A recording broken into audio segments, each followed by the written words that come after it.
Salve pessoal, aqui vai mais um episódio do podcast Aquarismo para Todos. Tudo bem com vocês? Eu sou Eduardo Starling e agora mais uma vez jogando um biscoitinho aqui pro pessoal do plantado.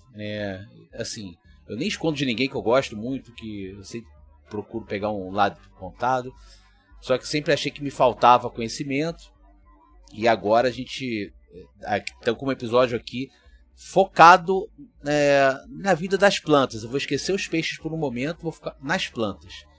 E eu desde já queria agradecer aqui ao Robson Fonseca da Base Flora, que eu comentei com ele que eu ia fazer esse episódio. Ele, se quiser vamos bater um papo aí para te dar uns toques e tal. E aí ele me deu várias dicas interessantes e deu uma enriquecida aqui nessa pauta, tá? E aí depois de ouvir, comentem aí, mandem mensagem e tal.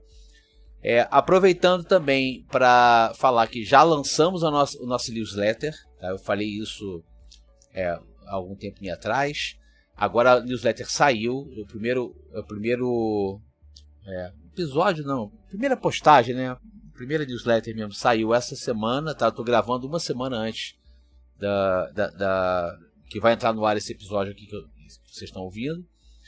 E atualmente tem só 6 inscritos, mas também eu não saí fazendo spam, nada. Eu só falei lá no grupo, falei com o outro que é ali.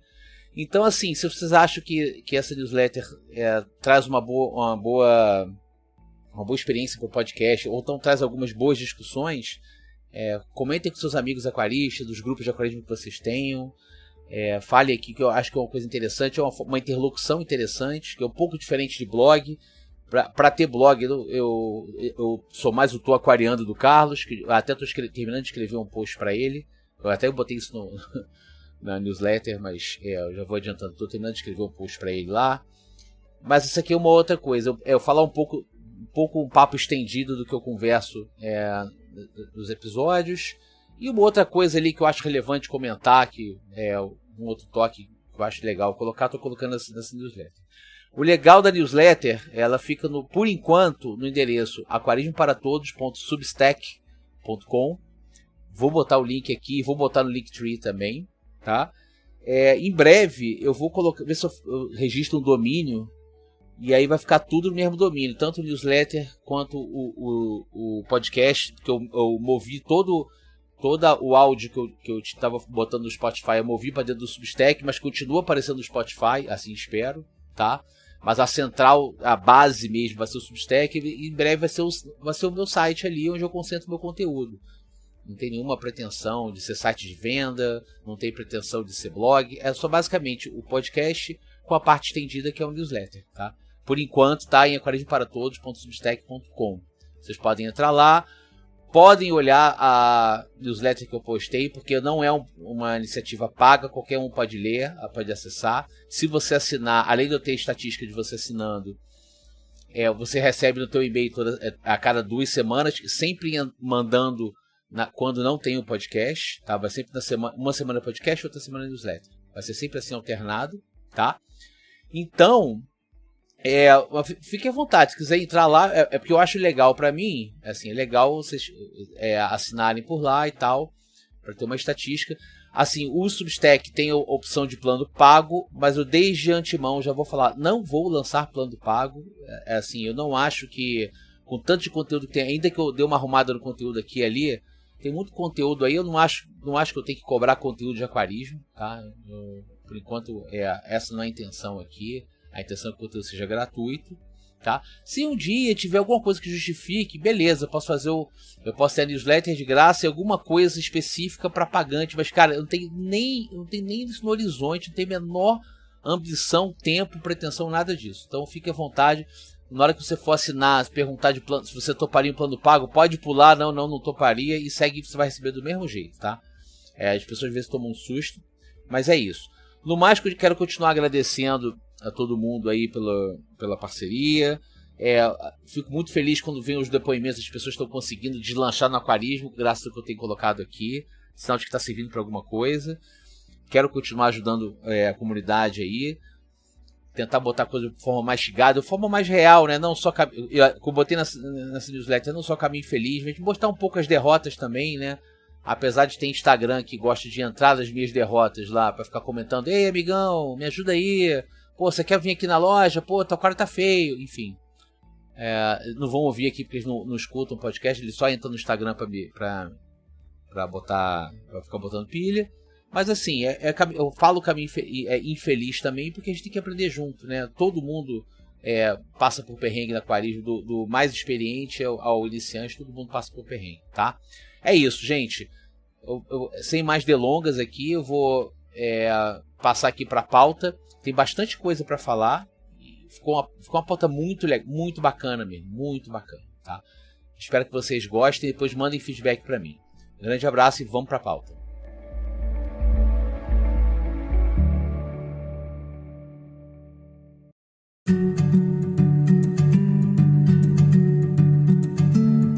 Oi, gente, então, agora esse programa aqui tem um foco um pouco diferente dos outros que eu fiz de plantado. Falei muito dos peixes de aquário plantado, sabe, da construção do layout, falei já de equipamento, isso espalhado em vários episódios, tá? Acaba sendo um assunto recorrente aqui. Hoje eu vou falar especificamente das plantas, né? Desenvolvimento das plantas. E eu relutei um pouco, porque eu precisava de um pouco de baseamento, de conhecimento para poder fazer. Propus essa pauta para esse ano e agora eu já estava com a pauta montada e o Robson, que foi nosso entrevistado aqui há 2 episódios atrás, no episódio 25, se ofereceu para dar uma consultoria aqui na pauta que eu tinha montado e deu uns toques aqui. Pô, meu muito obrigado mais uma vez pro Robson. Ele vai cansar de eu bajular ele aqui, mas cara, tem que agradecer. Minha mãe me ensinou a ser bem agradecido, enfim, né? É isso, Robson. Obrigado aí pela consultoria e eu acho que ficou um conteúdo bacana, tá? Então é o seguinte, gente, eu vou focar aqui nas plantas, separando em termos de momentos das plantas no aquário. Basicamente, entrada das plantas, adaptação e aí o dia a dia, a vida da planta no aquário. Tá? E aí, antes de eu falar da entrada nas plantas, eu vou considerar alguns conhecimentos importantes que eu vou frisar ao longo de todo o episódio, tá? O primeiro conhecimento é o seguinte: o que a planta precisa para sobreviver no aquário é um tripé, tá? São 3 coisas que ela precisa. Ela precisa de luz, tá? Porque para ela poder fazer fotossíntese, ela precisa de luz, uma quantidade X. Para isso, para fazer fotossíntese também e se desenvolver, ela precisa de gás carbônico e também para se desenvolver, fazer fotossíntese, etc., ela precisa de nutrientes. Então, para viver bem, ela precisa dessas 3 coisas. Ah, precisa de oxigênio? Claro que precisa de oxigênio. De noite, apagou a luz, as plantas respiram. Mas para ela desenvolver e vingar no aquário, ela precisa dessas 3 coisas. Luz, gás carbônico e nutrientes, tá? Guarda isso aí que isso vai ser importante, tá? Frisado esse tripé aqui das plantas, vamos considerar, vou entrar com plantas no aquário, tá? Aí eu considero alguns tipos de planta, tá? Que tipo de planta a gente considera? As plantas emersas, as plantas submersas, as cellular tissue, né, que são as de potinho, eu não sei como é que chamam de português, então eu chamo de potinho, tá? E as flutuantes, tá? Flutuantes que foi um adendo legal até do Robson para falar, que eu esqueci de falar, e algo que tem salvado minha vida, daqui a pouco eu falo, tá? Aí vamos começar aqui. O que são as plantas emersas, tá? Pensa o seguinte, gente. Eu acabei de falar a questão de gás carbônico e luz e nutrientes para a planta.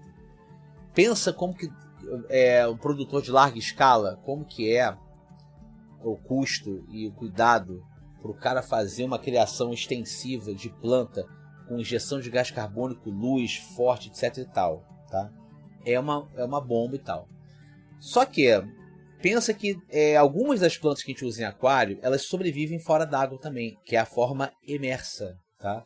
Elas têm uma forma fora d'água, não é só a planta que vive dentro d'água, né? Ao contrário, por exemplo, de algumas algas de marinho que vivem só debaixo d'água, coral, etc. Planta de aquário, de água doce, muitas delas, são poucas, muitas delas vivem e têm uma forma emersa.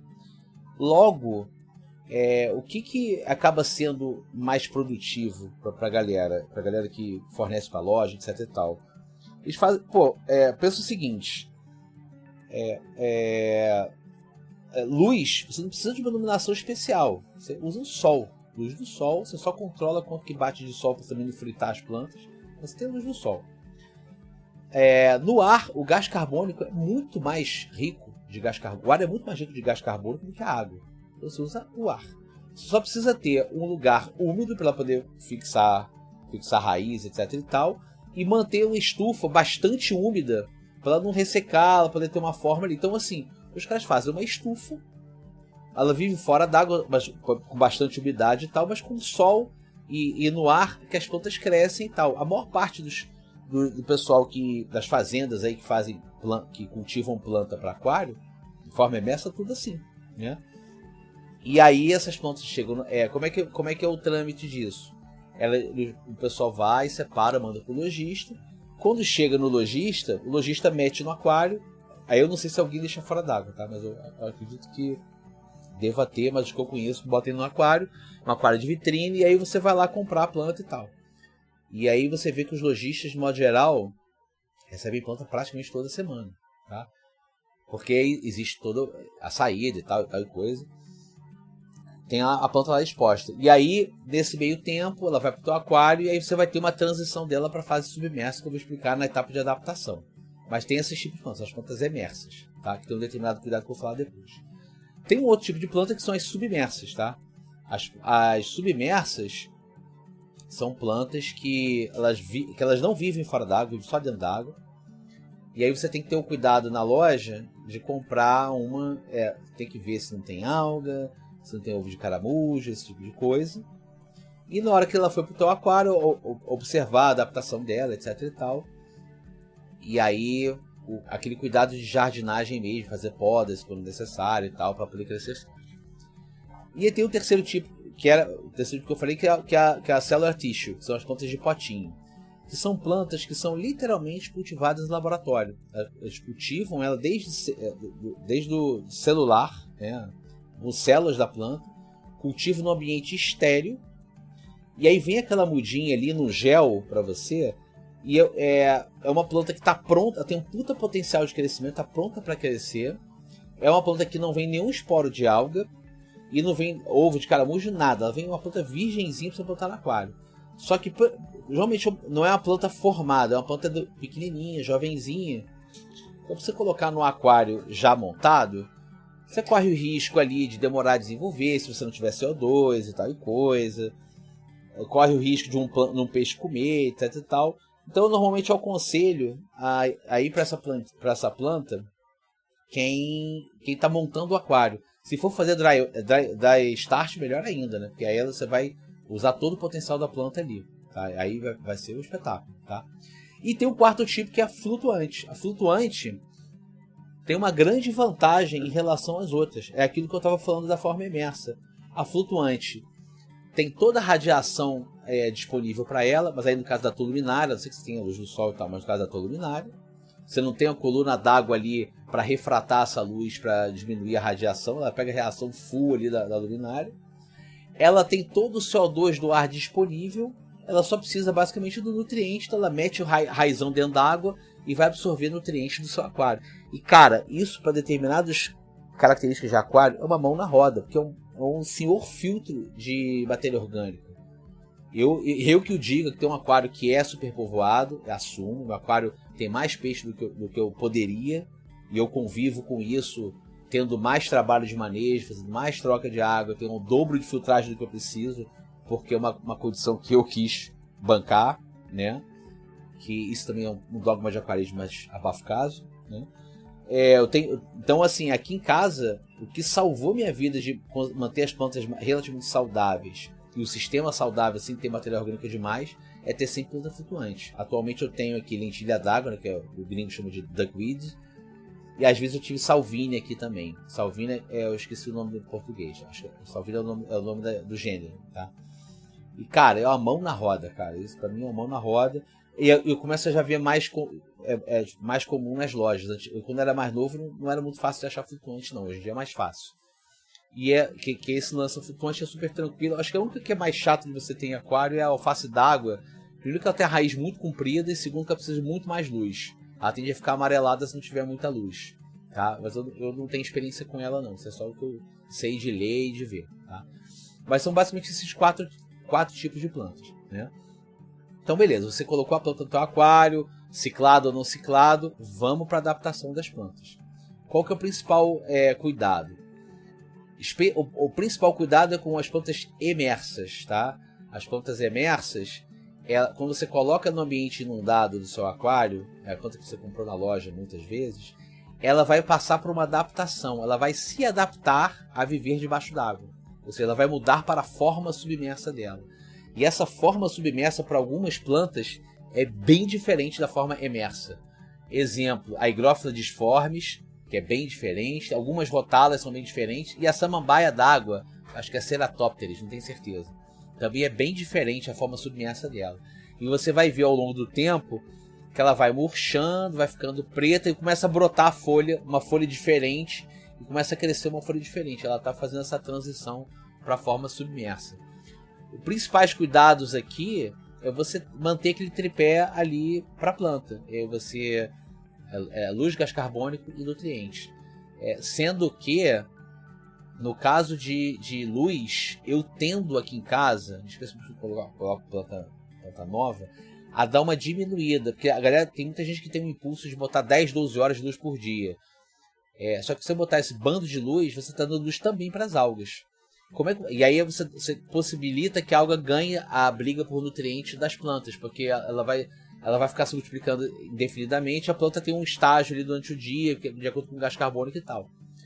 Então, eu tendo a tomar um pouco de cuidado com a questão do fotoperíodo, olhar o fotoperíodo, porque senão a tua planta nova vai encher de alga, ela vai sufocar e você não vai ter o que você quer, né? Isso que é importante. Então, esse cuidado da planta emersa, e é muito importante na planta emersa você observar as folhas que estão morrendo e, se necessário, fazer umas podas. Porque como é que a planta funciona? Aí é a mesma lógica do bonsai. Se você tem a planta ali meio doente, meio ruim, ela vai continuar mandando energia para aquela folha para manter. Na hora que você poda, você fortalece a planta, porque ela redireciona a energia aqui para aquela folha morta para criar uma folha nova, livre, leve e solta ali dentro do ambiente.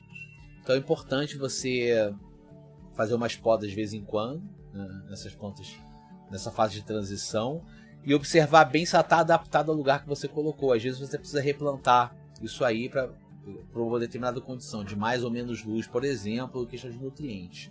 Tá? Especialmente observar a questão de aquários não ciclados.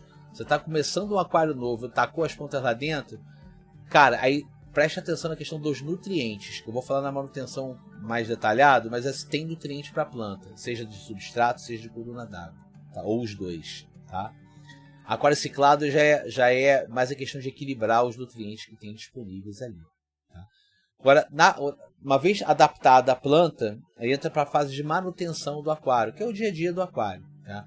A manutenção, o principal, é aquela coisa do tripé, é você manter as plantas com CO2, com nutriente e com luz, tá? Aí você vai regular a fotoperíodo, esse tipo de coisa. E prestar atenção se você dá o suficiente para as plantas. Aí eu vou dar o exemplo, minha falha ali com o cubinho. Para quem viu o meu vídeo do cubo nano, que eu postei da virada do ano passado para esse, eu fiz uma experiência de fazer um dry start, mas eu usei um carpete que é o carpete que exigia mais exigente, especialmente de luz.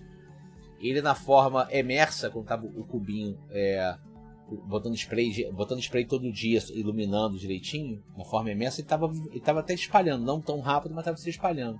Quando eu inundei o aquário, a planta melou e morreu. O Caletric melou e morreu, perdi. E foi um aprendizado, eu entendi. E um dos aprendizados é que a luminária que eu tinha não era fraca para o que eu queria fazer. Eu tinha que ter uma luminária um pouco mais forte. Beleza, enfim. Fez parte do processo aí. Então essa questão, especialmente, aí olha isso especialmente para carpete, tá? Agora eu quero aproveitar essa fase da manutenção para entrar num dos principais pontos aqui que eu queria abordar, que é a alimentação da planta, tá? Como é que você alimenta a planta? De nutriente e CO2, além da luz que você já define o fotoperíodo, tá? E beleza. E aí, cara, a gente já teve vários a questão de alimentação de nutriente e planta. A gente já teve vários modismos, vários dogmas E eu vivi vários deles, tá? E eu queria aproveitar para dividir com vocês. Vocês podem concordar, discordar. Se discordar, manda, que eu se mandar por escrito, eu leio no próximo episódio, coloco na newsletter, ou se mandar o áudio, até coloco o áudio também. Tá aberto para isso, tá? Fica à vontade. Mas o ponto é, eu quando comecei no aquarismo, o substrato basicamente era areia. Areia, cascalho de rio, ponto. Tá? Não tinha mais nada. Não se falava em fertilização. O que se falava era, você tinha um filtro chamado filtro biológico, que ele retinha matéria orgânica no meio do cascalho, porque a água descia por baixo, entre aspas, limpa. E essa matéria orgânica seria a fertilização das plantas. E na prática não era bem isso, tá? Até era, mas você criava zonas anaeróbias, entupia, tinha época que a água começava a não fluir direito, e você tinha problema de mortandade de peixe, você tinha que lavar o aquário inteiro. Era um inferno, tá? Era um inferno. Para aquário de casa, assim, um inferno. Lojista até tinha muita gente com filtro biológico, muito lojista trabalhava com filtro biológico, porque é o aquário que não tinha rodagem, o peixe estava ali de passagem, então não dava tempo de entupir ali o filtro. O cara chegava, vendia, o cara dava, depois que vendia, limpava antes de botar peixe novo, beleza, tá? Mas para casa, o filtro biológico tem esse problema. Passou um tempo, começaram a falar de fertilização líquida, né? E aí começou uma época, isso tem uma coisa de uns 15 anos atrás, tá, gente? Mais ou menos. 15, 20 anos atrás, você ia nos fóruns de aquarismo e falavam muito da questão, como é que o pessoal montava o plantado. Você fazia uma camada fértil e uma camada inerte, isolando a camada fértil. Camada fértil, o pessoal botava areia, laterita, que era uma coisa rica em ferro, colocava humus de minhoca, né, basicamente terra, né, e aí você cobria com pelo menos 5 centímetros de areia inerte para isolar isso daí. Por que isolar? Se essa camada fértil fosse para a coluna d'água, era alga para até dizer chega, você perdia o controle do sistema, fora bactéria, etc e tal. Mas a galera montava o plantado desse jeito, tá? Eu vi vários fóruns falando disso. Não se falava tanto em fertilização. Aí quando falava, o pessoal falava, não, eu tenho minha própria fórmula de fertilizar, não tinha tanto produto. Aí começaram a chegar os fertilizantes líquidos gringos um tempo depois. Começou a chegar os da Siquem, a Siquem que eu acho que foi uma das primeiras a chegar forte aqui. Eu acho que a Tetra não tinha fertilizante ainda, a Siquem tinha. Aí você começou a ter a M-Breda produzindo no Brasil, e é tudo muito caro. E aí escutem a entrevista com o Robson, porque o fato desses fertilizantes serem muito bons, mas muito caros, fez com que ele resolvesse fazer o fertilizante dele, e hoje é uma marca dos melhores custos-benefícios do mercado, né? A Basiflora. Mas assim, então teve essa mudança para cá, e assim, a gente teve vários... e teve a questão do gás carbônico, começou a se falar de injeção de gás carbônico, a gente aprendeu essa questão do gás carbônico. Eu acho que isso veio do Japão, do pessoal do Takashi Amano, não tenho certeza, tá? Mas a questão do uso do gás carbônico veio forte lá dos japoneses. Mas veio a questão do gás carbônico dessa questão fértil. E aí começaram a se produzir os substratos férteis. Começou a ter fertilizante de tudo quanto é tipo, esquemas de fertilização com tabelinha, terças e sextas coloca tal mineral, segunda, quarta e sexta coloca tal. Tinha todo um esquema de fertilização. A galera chegava umas contas doidas, aí tantas borrifadas, é uma coisa especialmente para os high-tech, tá? E aí começaram a chegar no mercado, porque, imagina esse questão do humus de minhoca, é complicado, né? Começaram a chegar os substratos férteis que podiam ter contato com a coluna d'água. São esses substratos férteis que usam aí a torta direito. E esse substrato fértil nada mais é o seguinte... É como se fosse a Terra, não é absolutamente a Terra. Tem toda uma composição estudada, que minerais coloca, etc e tal, mas que recebe um tratamento para que os grãos fiquem encapsulados, tá? Não tem e liberem esses nutrientes aos poucos na coluna d'água, tá? Mas isso não significa que a planta só vai viver com substrato fértil, tá, gente? Isso é muito importante. Antes de eu falar dessa questão de alimentação, é muito importante. Hoje, muita gente chega em fórum, chega em grupo, etc e tal. Poxa, mas eu botei todo de substrato fértil. E a minha planta tá assim, minha planta tá assado. Cara, esse pro lojista é ótimo. Ele chega, não, você quer ter planta, você tem que comprar o substrato fértil, que é muito mais caro, tá? Mas assim, de fato, eu, assim, usando aquele meme, falo com tranquilidade do choque de cultura. Cara, a grande esmagadora maioria das plantas, emersa, submersa, etc., não precisam de substrato fértil, tá? O que o substrato fértil faz? Ele vai soltando a coluna d'água, mas se você botar uma areia de rio, beleza, você vai com fertilização na água. Por quê? Porque quando a planta transiciona da forma emersa para a forma submersa, ela também se adapta a retirar os nutrientes da coluna d'água, tá? Ah, são todos os casos? Não, mas a grande maioria. Tem alguns casos não, que a raiz é muito importante, e são as plantas tipo as equinodoros, são as plantas de carpete, as mais chatinhas, as glossostigmas da vida, as Monte Carlo. Essas plantas de carpete, elas vão precisar de substrato fértil sim, porque ela vai pegar isso da raiz dela, tá? Não pega essencialmente a coluna d'água. E as equinodoros também vão pegar, mas elas não são tão exigentes. A planta low-tech ela não é tão exigente assim. Se você colocar ali colocar o nutriente na água, fertilizante, ele não vai ficar só na água ali. A água também está no meio do cascalho. A raiz que está ali embaixo do cascalho, ela tem contato com a água, ela pega o nutriente da água que passa ali pelo meio, pelas pedrinhas ali. Então, não se preocupem. Substrato fértil é bom? É ótimo, tá? Mas assim, ele não é a bala de prata dos aquários pontados. Mas o que é importante coisa que vale por isso aí, cara, aí isso foi contribuição Robson pra gente aqui. Qual que é o importante? Pensa o seguinte, esse substrato fértil que você compra, ele tem lá os minerais dissolvidos bonitinho, mas isso aí não é eterno. Ele vai se dissolvendo, ele vai ficando, com o tempo ele vai dissoltando na água e vai perdendo aquilo. Até que só vai sobrar ali o pó, entre aspas, né? Agora, quando você faz a fertilização líquida, você retarda esse tempo de depletação, digamos assim, daquele substrato. Em alguns casos, ele troca com o meio aquático e ele se, entre aspas, recarrega dos cátions, a tal da troca catiônica. Aí galera de química, não sei se o cátion, eu lembro o que é cátion e ânion, mas eu não sei qual que está no cascalho, qual que está no substrato, qual que está na água. Eu sei que tem uma troca, então assim, de forma muito leiga, você usar a fertilização, você também, entre aspas, recarrega o teu substrato, ou você retarda a depletação dele. Então, o fato de você colocar substrato fértil não significa que você está isento de colocar fertilização na água. Você pode passar, sei lá, 6 meses sem botar, mas depois de um tempo vai colocando, porque isso vai ser bom, tá? Vai ser bom pro teu sistema ali, e vai ser bom até pro teu substrato durar mais tempo, tá? Então isso é muito importante.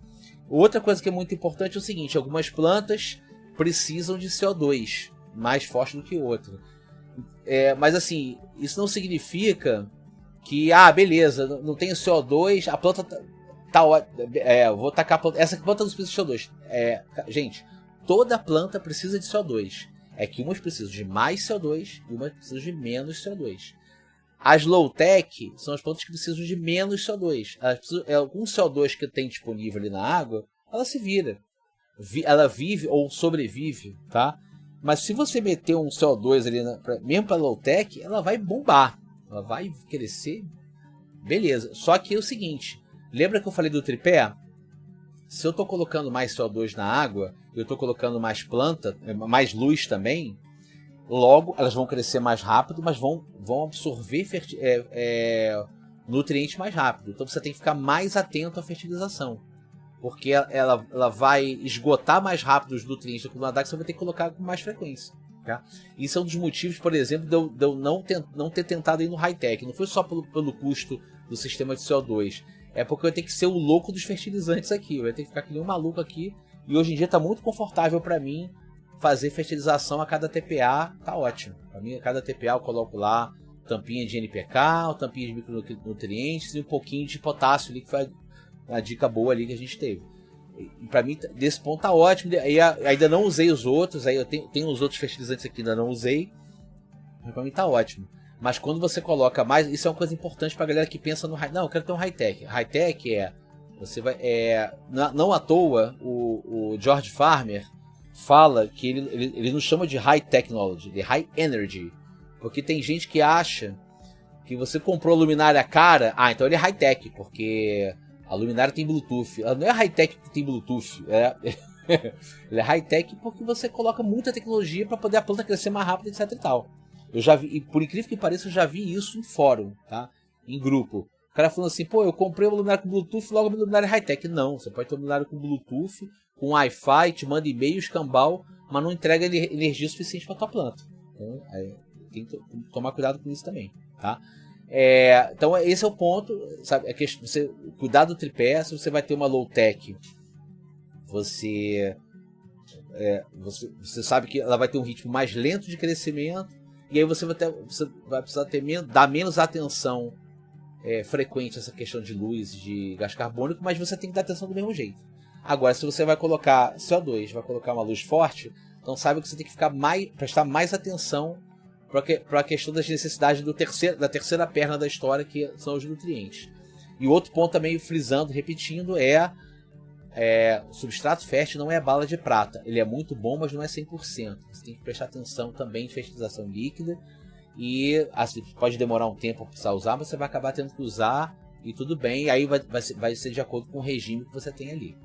Falei tudo? Não falei tudo. Faltou uma parte muito importante do crescimento das plantas, que são as podas. Né? Toda planta precisa de poda. Não é só para ficar bonitinho, para ela poder crescer numa boa. E como é que você faz as podas? A poda vai variar de acordo com o tipo de planta que você tem. Se você tem aquelas plantas que você cola, que não precisa estar no substrato, que são as epífitas, que são especialmente as anúbias, as bucefalandras e as microsorum, elas são plantas que, se você enterrar, ela morre, ela sufoca. Ela tem que ficar com a raiz, o rizoma ali em contato com a coluna d'água. Então o pessoal costuma amarrar ou colar em tronco ou em rocha, tá? Essas plantas, como é que você faz a poda dela? Você vai lá de tempos em tempos, vê as folhas que estão amareladas, que estão com musgo ali, que não está deixando pegar a luz direito, você vai, corta aquelas folhas, tira fora. E você, em determinados casos, você pode fazer replantio. Você corta um pedaço do rizoma, coloca em outro lugar, amarra em outro lugar, prende em outro lugar, e vai brotar folha, e assim ela vai se desenvolvendo. Tá? É super tranquilo de fazer. As plantas de caule, que são as stem plants, aquelas de estolo que crescem assim lá atrás, e aí são as mais comuns e as mais fáceis, que são que eu brinco que crescem em qualquer pedaço de água, né? Que são Ludwija, Higrófila, Elódia, outras nem tanto, né? Rotalia assim não cresce tão que nem mato assim não. Essas plantas é até coisa interessante de contar. Eu sempre podei da coisa assim, tipo, corta na altura que eu quero, que vai brotar de novo. Sempre fiz assim. E o resultado nem sempre era bom, porque quando você corta ela ali, daquele talo, óbvio que a partir dali vão crescer, mas dificilmente cresce onde você cortou. Dali onde você cortou, sai de repente 2, 3 brotos, ela começa a ramificar. E essas ramificações não crescem tão fortes, tá? Não fica tão bonita. O que o pessoal de aquapaisagismo orienta é fazer o que os ingleses chamam de uprooting, que é pegar do meio para cima. Você vê a altura de planta que você quer, corta e você descarta a parte que está enterrada. Você corta o que você quer, tira a enterrada e a parte do meio para cima que você enterra. Porque ela vai estar sempre crescendo naquele sentido ali, estável, bonitinha e ótimo. Só que você não costuma ver isso em vídeo. Você vê o vídeo do cara falando que vai podar, daqui a pouco mostra ela podadinha ali. Nem todo vídeo mostra a galera fazendo esse uprooting aí, mas é importante. Se você for o cara chato que quer que a planta fique bonitinha, retinha, do jeito que ela tá, você corta ela na altura que você quer, mas planta o meio para cima. O meio para baixo você tira fora, tá? E as plantas de rizoma, que joga aquelas runners ali, cara, que é do caso Equinodoros, Sagitária, Valisnéria, você pode até cortar. Só que quando você corta a folha, aquela folha que você cortou vai morrer e vai nascer uma nova. Mas beleza, você corta ali, vai ficar aquele cotoco ali, vai morrer, e beleza. Tem gente que faz isso. Eu com o Sagitário eu fazia isso. Ok, ficava aquela parte cortada ali, aquela parte não crescia mais, daqui a pouco saia uma outra folha que passava por ela e beleza, tá? E fora isso, você pode de repente tirar uma dali, deslocar e tal. Arrancar as folhas. O que eu costumo fazer aqui é arrancar as folhas maiores e deixar as menores também. Especialmente as equinodoras. As equinodoras aqui em casa, elas assim, com a grande frequência, elas tomam conta do ambiente que você não consegue ver mais nada. Até os discos têm dificuldade de nadar pelo aquário, tá? E eu costumo fazer desse jeito. Aí eu não sei se alguém tem outra sugestão, mas eu faço desse jeito. No caso das equinodoras, eu arranco as folhas maiores e deixo as menores. No caso das valisnérias ali, às vezes eu simplesmente passo a tesoura ali da altura que eu quero, para não ficar aquela barriga lá em cima, daqui a pouco cresce uma folha nova e beleza e tal. Então é isso. E a poda é importante porque aquilo que eu falei ali na parte de adaptação. A planta para de mandar energia para aquela ali e essa energia passa a se concentrar em lançar folhas novas, lançar mudas, etc e tal, tá? E aí você fecha todo o ciclo de vida das plantas no aquário. Ok, gente? Então tem desenvolvimento de plantas, pegou um bom apanhado aqui, tem bastante detalhe aí, ouça com calma direitinho. Eu acho que está compondo bem com o restante aí do que a gente tem sobre plantados. Agora vamos para as considerações finais.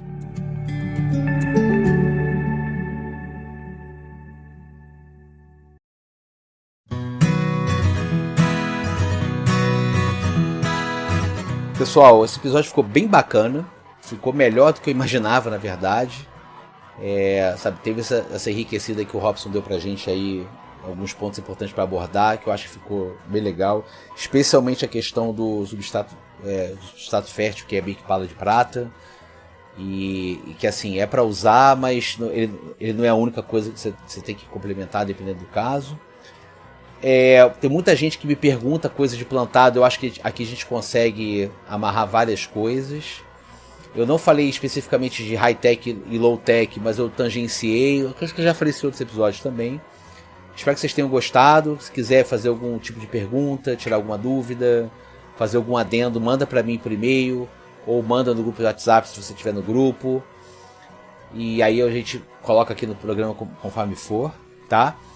Eu vou fazer depois algumas considerações sobre, dependendo do tempo que vocês mandarem, eu consigo até botar na newsletter da semana que vem. Eu já comecei a fazer a newsletter da semana que vem. E aí eu vou comentar um pouco da repercussão disso aqui. Se tiver alguma dúvida, sugestão, eu coloco lá também. E já falando dos programas mais pra frente, tá? Muito obrigado por acompanhar aqui o Aquarismo para Todos. Agora a gente tem esse site por conta da newsletter. A gente tem agora o aquarismoparatodos.substack.com, que eu estou atualizando aqui no nosso Linktree. Em breve eu espero ter um domínio, aí vai ficar tudo concentrado no mesmo lugar, aí vai ficar fácil, vai estar tudo lá amarradinho, tá? Obrigado mais uma vez. Continue aqui acompanhando a gente. Assine a newsletter, tá? Eu sei que vocês podem entrar no site e ler direto, mas é legal assinar, recebe no teu e-mail bonitinho, na data. Eu consigo ter uma ideia de quem está abrindo, quem que não está. É legal assinar. Mais uma vez, reiterando que a gente não vai cobrar. O Substack dá essa opção de cobrança, mas eu não vou fazer setor members only aqui, setor pago, vai ser tudo gratuito. E a gente se vê então semana que vem na newsletter, daqui a 2 semanas com mais um episódio aqui do podcast. Um abraço, gente, e até mais.